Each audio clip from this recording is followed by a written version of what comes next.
Halo guys, apa kabar kalian? Semoga kalian selalu sehat dan selalu dalam lindungan Tuhan. Taksiwala 2018 adalah film dengan genre supranatural komedi berbahasa Telugu yang diperankan oleh Vijay Deverakonda sebagai Shiva, Priyanka Jawalkar sebagai Anusha alias Anu, serta Malavika Nair sebagai Sisira. Bagaimana keseruan kisahnya? Tanpa basa-basi lagi, inilah alur ceritanya.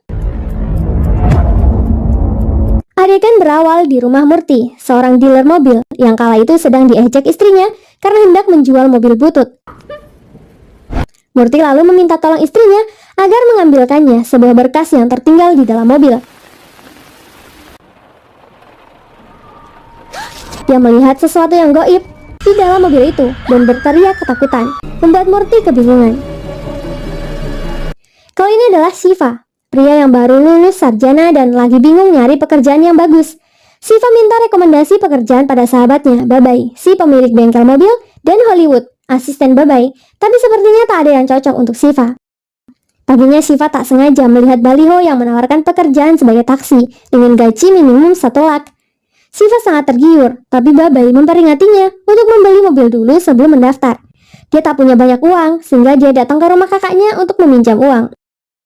Kak Vijay sebenarnya tidak menyanggupi uang tabungannya itu untuk biaya bersalin istrinya nanti. Tapi kakak ipar Shiva tetap ingin membantu dengan menggadaikan perhiasannya. Shiva janji akan bekerja keras dan menanggung semua kebutuhan keluarga, terutama kakak ipar yang sedang hamil. Bye. Lalu Shiva, Babai, dan Holly mencari mobil bekas yang murah, banyak yang bagus. Hanya saja budgetnya kurang. Giliran sesuai budget, mobilnya rongsokan, membuat Shiva putus asa. Paginya Murti menelpon Shiva dan menawarkan mobil yang sesuai dengan budget Shiva. Dia akan share lokasi dan mereka bertiga pun bergegas ke tempat Murti. Sesampainya di lokasi, Shiva terpesona dengan mobil Contessa yang sudah dibuat 25 tahun yang lalu.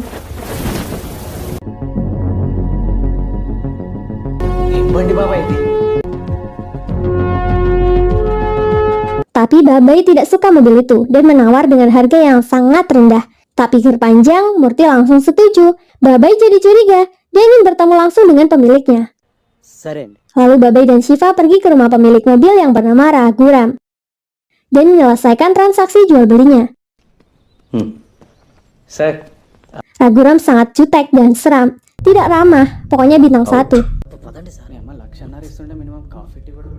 Di bengkel, Shiva langsung mempercantik mobilnya.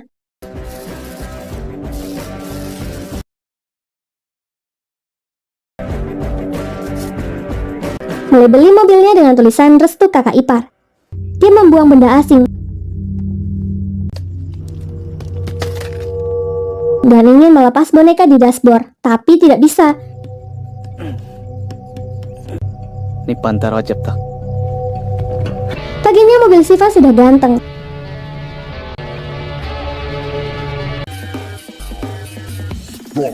dan siap mendaftarkan diri sebagai supir taksi. Setelah mendaftar, Shiva akhirnya dapat orderan pertamanya. Dia pergi ke sebuah bar untuk menjemput seorang perempuan mabuk bernama Anu yang bekerja sebagai dokter. Di perjalanan pulang, Shiva tersesat dan Anu juga tidak sadarkan diri. Shiva menyiram air ke Anu, tapi Anu malah bayangin macem-macem. Paginya Anu terbangun dan terkejut. Shiva membawanya ke kantor polisi. Anu dimarahi polwan, tapi Anu malah numpang ngecas. Anu lanjut menelpon Shiva untuk berterima kasih, dan kebetulan Shiva sudah di hadapannya. Shiva sengaja di sekitaran situ karena Anu belum bayar, apalagi jaket Shiva belum Anu kembalikan. Setelah mengantar Anu ke asrama, Shiva minta agar Anu mencuci jaketnya dulu, besok Shiva akan mengambilnya. Modus banget.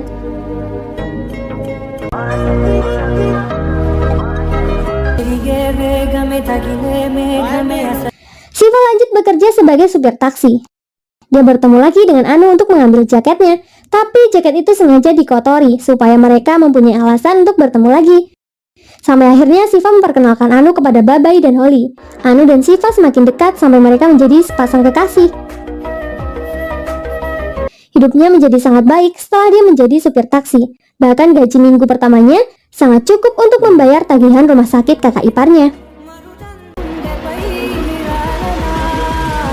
Malamnya Siva mabuk dan berkata pada mobilnya tentang betapa berharganya mobil yang dibelinya itu. Siva sangat menyayangi mobilnya karena berhasil merubah hidupnya. Siva meninggalkan botol minumannya di jok mobil dan teler. Tak lama benda asing yang kemarin dia buang itu menyala. Seperti punya nyawa, mobil Siva membuang botol minum dan membuat Siva terbangun. Untung Siva kira itu hanyalah tikus. Keesokan harinya dia lanjut bekerja, tapi mendapatkan pelanggan yang sangat menyebalkan dan banyak maunya.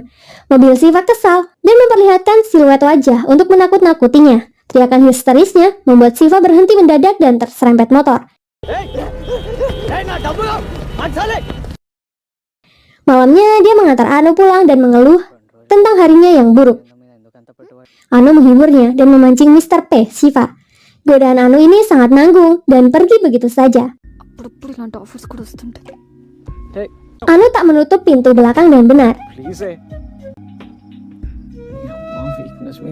Siva ingin menutupnya, tapi malah kebuka lebar.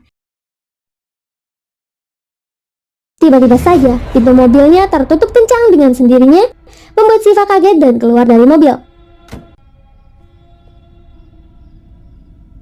Tak lama dia dapat orderan baru dan terpaksa segera berangkat.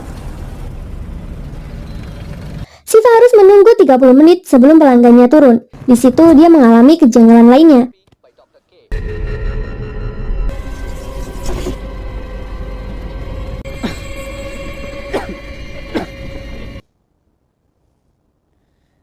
Kaca mobilnya terlihat banyak cetakan telapak tangan, membuat Siva kembali ketakutan dan keluar dari mobilnya. Setelah itu dia langsung mendatangi rumah Raghuram untuk protes. Sayangnya dia sedang tidak ada di rumah. Siva dan kawan-kawan berusaha mencari solusi untuk mobil berhantu milik Siva ini, sehingga Holly memanggil dukun untuk mengusir hantu yang ada di mobil itu. Dukun itu bilang akan menenangkan hantu itu dengan membawa mobilnya ke pemakaman. Selama itu mereka bertiga harus terus mengorbankan darah mereka.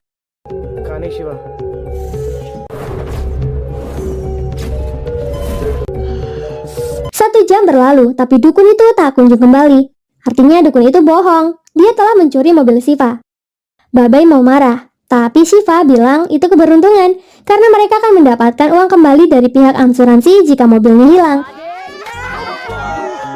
Di sisi lain, mobil Siva menghajar dukun itu, membentuk siluet dan mencekiknya dengan sabuk pengaman.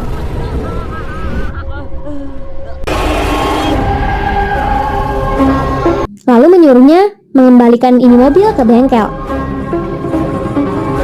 Mereka bertiga panik.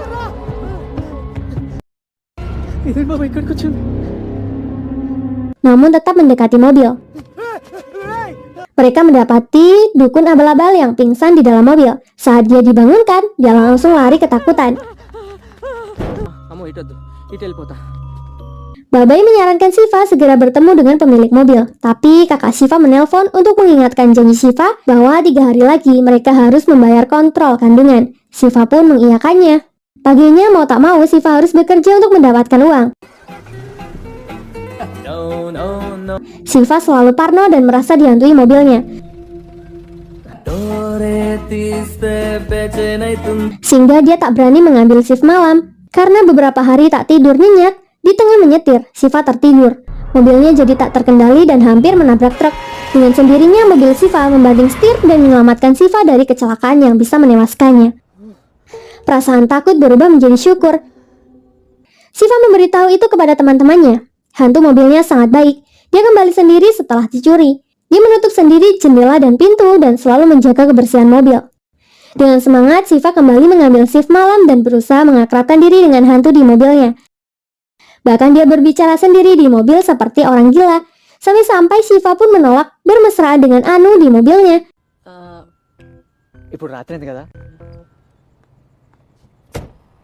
Saat dia hendak pulang, seorang dokter memohon untuk mengantarkannya tanpa aplikasi dan akan bayar 2 kali lipat. Siva pun setuju. Awalnya perbincangan mereka baik-baik saja.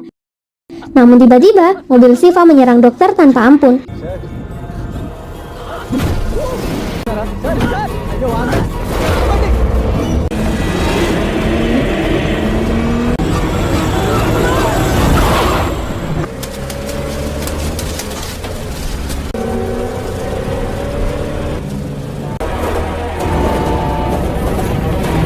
Siva tak bisa menghentikannya dan membuat dokter tertabrak kereta.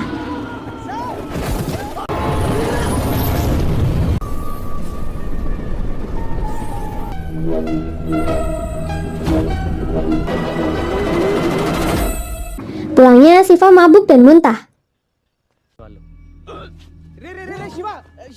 Untungnya Siva tidak terlibat secara langsung dengan dokter itu sehingga dia tidak akan kena kasus. Siva kecewa dengan mobilnya. Bisa-bisanya mobil itu membunuh seorang dokter yang baik.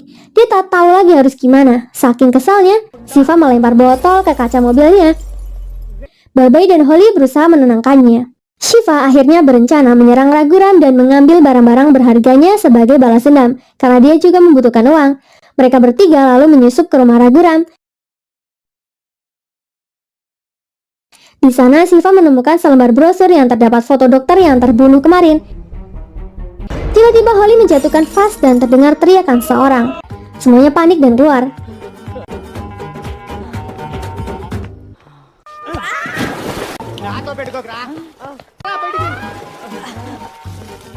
Mereka sadar bukan mereka yang teriak, sehingga mereka kembali ke dalam rumah itu untuk memastikannya. Di sana mereka menemukan seorang bernama Kishore dalam laci yang seperti terkurung di dalam berhari-hari. Mereka langsung mengantarnya ke rumah sakit. Saat Kishore sadar, Siva menjelaskan kepadanya semua tentang mobil berhantu yang dia beli dari pihak rumah. Kishore malah berkata bahwa proyeknya telah berhasil. Ia membenarkan kejadian yang dialami Siva. Tapi mobil itu tidak berhantu, melainkan orang yang masih hidup namun rohnya terpisah dari badannya. Roh itu bernama Sisira. Kishore adalah profesornya Sisira. Dia mengajar di jurusan psikologi dan parapsikologi, di mana dia menjelaskan suatu teori tentang sains paranormal bernama proyeksi astral. Sederhananya, roh manusia bisa keluar dari tubuhnya sendiri, tapi bukan berarti orang itu mati. Roh itu bisa menjadi jalur komunikasi dengan semua roh dalam dunia astral. Namun tanpa bimbingan ahli, hal itu sangat berbahaya. Sisira yang berada di kelasnya saat itu sangat tertarik dan sampai mengajukan dirinya untuk menjadi subjek eksperimen proyeksi astral. Profesornya tentu saja menolak dan menyarankan untuk tidak melakukannya. Itu bukan sesuatu yang sepele. Namun Sisira bersikeras, sehingga Profesor Kishore bertanya alasan mengapa dia sangat ingin melakukan proyeksi astral. Maka Sisira bercerita tentang masa lalunya dengan ibunya. Di hari ulang tahun Sisira marah besar karena Raghuram, mantan manajer keuangan keluarga, sekaligus ayah tiri Sisira, lancang menjual mobil kesayangan Sisira dan menggantinya yang baru. Sisira tentu saja marah besar. Mobil itu bukan sembarangan mobil, melainkan peninggalan dari ayah kandungnya.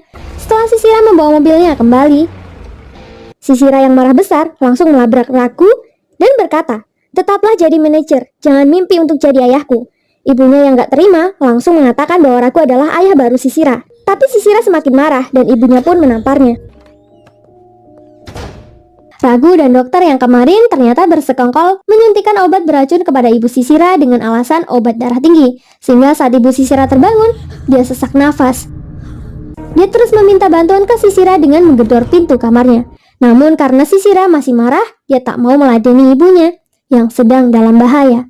Setelah berhenti menggedor, Sisira pun keluar kamar dan mendapati ibunya lemas tak berdaya. Sisira terlambat membawa ibu ke rumah sakit dan meninggal. Sisira sangat terpukul dan depresi. Semenjak kepergian ibu, dia tinggal sendiri dan putus asa. Itulah alasan mengapa dia sangat membutuhkan proyeksi astral tersebut adalah agar dia bisa meminta maaf dengan ibunya dan tak menjalani hidup dengan rasa bersalah. Mendengar hal itu, profesor pun berkenan membantunya. Profesor menjelaskan tentang teorinya dan apa yang akan terjadi nantinya. Barang asing yang Siva temukan di mobil ternyata adalah pemantau gelombang pikiran. Saat roh Sisira sudah meninggalkan tubuhnya 100%, aktivitas otak Sisira akan terdaftar pada alat itu. Sisira akhirnya berhasil memasuki dimensi lain yang membawanya kembali ke malam ibunya meninggal.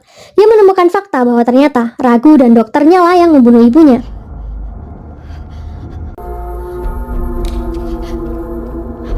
Demi membalikan nama semua properti peninggalan ayahnya.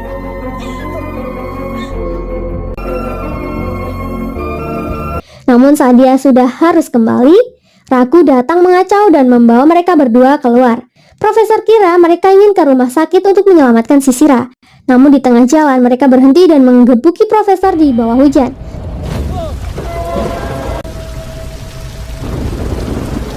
Sedangkan Sisira dibiarkan di mobil. Mereka tahu jika mereka membiarkannya, dia akan meninggal. Saat Sisira tak lagi bergerak, mereka kira dia sudah mati, padahal rohnya masih ada di dalam mobil itu dan tidak bisa kembali ke tubuhnya.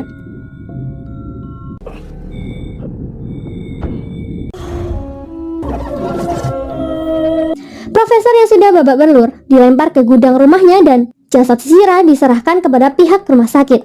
Begitulah latar cerita di balik mobil Sisira yang dibeli Shiva dengan murah.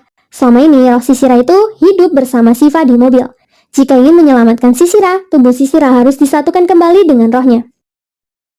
Malamnya Shiva yang merasa bersalah meminta maaf sambil membersihkan mobil Sisira.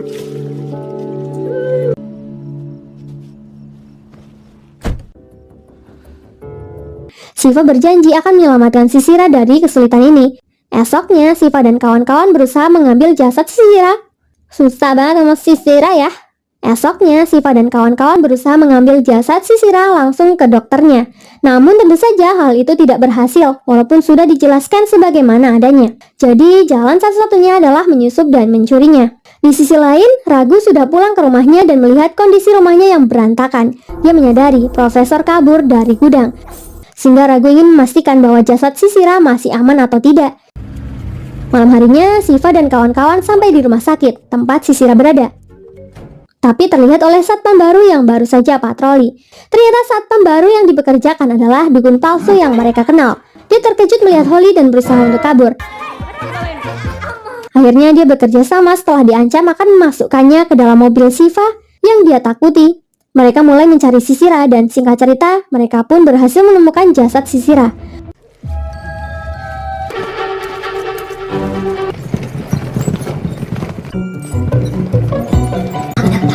Saat Shiva dan Babai berhasil keluar, satpam itu ditanya kemana hilangnya mayat Sisira.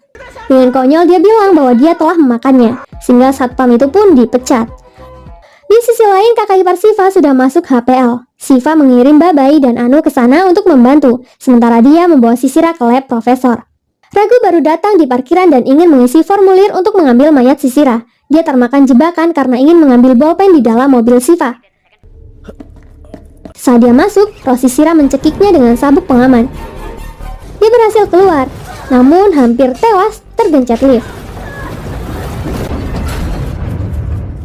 Ragu memergoki Shiva yang sedang membawa Sisira. Shiva langsung memukuli Ragu sampai pingsan dan mengikatnya di belakang mobil ambulan. Sedangkan Profesor dan Shiva sedang mempersiapkan pengembalian roh Sisira ke dalam tubuh asalnya. Namun Ragu kembali mengacau. Terpaksa tubuh Sisira dipindah ke dalam ambulan. Pertarungan sengit antara Shiva dan Ragu terjadi di lab. Saat Ragu berusaha membunuh Shiva, roh Sisira melemparkan bara penyala rokok di mobil ke bensin ambulan yang bocor. Ragu terbakar, begitu juga tubuh Sisira. Sisira mengorbankan tubuhnya untuk dibakar demi menyelamatkan Shiva. Ini kedua kalinya dia menyelamatkan hidup Shiva. Tak lama dia mendapat panggilan dari Anu agar segera datang ke rumah sakit. Ternyata keponakannya lagi-lagi tidak selamat karena ada kelainan kromosom. Akhirnya dengan kecewa, mereka semua pulang ke bengkel. Namun di tengah kesedihan itu ada sebuah harapan. Profesor mendengar suara alat pendeteksi gelombang pikiran meningkat. Pandangan roh Sisira di dalam mobil terus tertuju pada bayi kakak ipar dan akhirnya masuk ke dalam tubuh mungil itu. Roh Sisira menjadi hidup dalam bayi itu. Sisira tak akan mengulangi kesalahan yang sama yang telah membuat ibunya meninggal. Semua orang berbahagia. Baik bayi dan roh Sisira dapat hidup bersama dengan mereka. Terima kasih buat kalian yang sudah support channel ini. Jangan lupa tinggalkan like dan saran kalian di kolom komentar. Sampai jumpa di alur cerita berikutnya. Terima kasih.